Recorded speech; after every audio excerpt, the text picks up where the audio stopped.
Happy Friday to you, and welcome to another rousing edition of the Friday Funnies.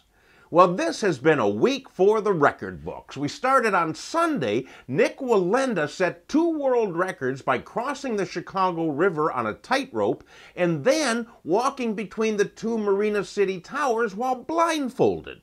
Now, the problem for Nick is he's got to come up with something even zanier for his next stunt.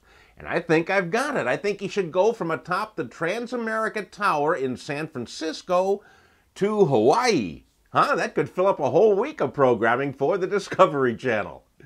The other record set this week was at the polls. The American people decided to shake things up a bit to the point that Harry Reid will no longer be the Senate Majority Leader and can return to his old job of being a cranky old man.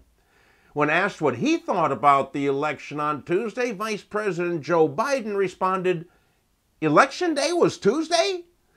Well, I'll leave the election discussions to the pundits and the wonks because this week we are taking a trip with news from around the world.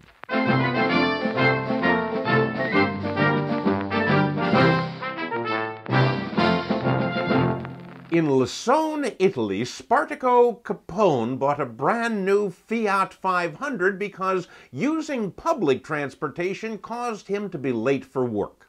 Apparently, the idea of buying a car overruled the idea of catching an earlier bus.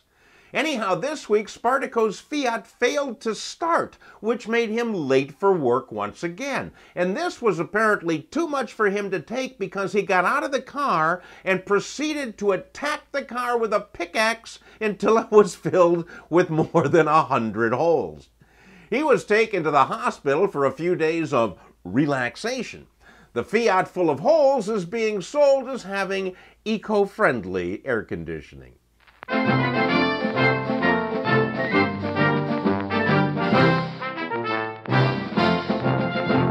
I have not yet been to Australia, but I'm going there next year, and from what I've seen of this next story, I'm pretty sure I'm going to like it there.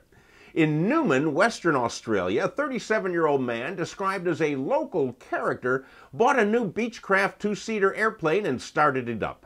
When he got the plane running, he decided that rather take it up in the air right now, he'd rather stop off for a drink. So he taxied the plane into town and parked it outside the Purple Pub. While he was enjoying a beverage inside the pub, the police came in and said that he had left the airplane running and the propeller was still spinning around. At this point, the pilot stood up and said, "Well, I'll see you, mates. I've got to fly."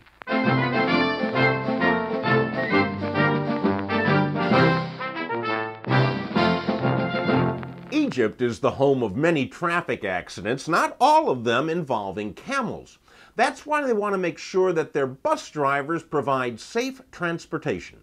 They test the drivers periodically for drug use by taking urine samples, and one clever driver thought he found a way to beat the system. Instead of submitting his own urine for a sample, he submitted urine from his wife. When the test results came back, the officials called the man into their office and asked him if the sample he submitted was his own. The man confirmed that it was, and the officials then said, "Congratulations, you're pregnant." Apparently, he didn't know that his wife was 2 months pregnant. And drugs will do that. Well, that's it for another week of hilarity, my friends. Have a great weekend, and we will see you back here next Friday for more Funnies.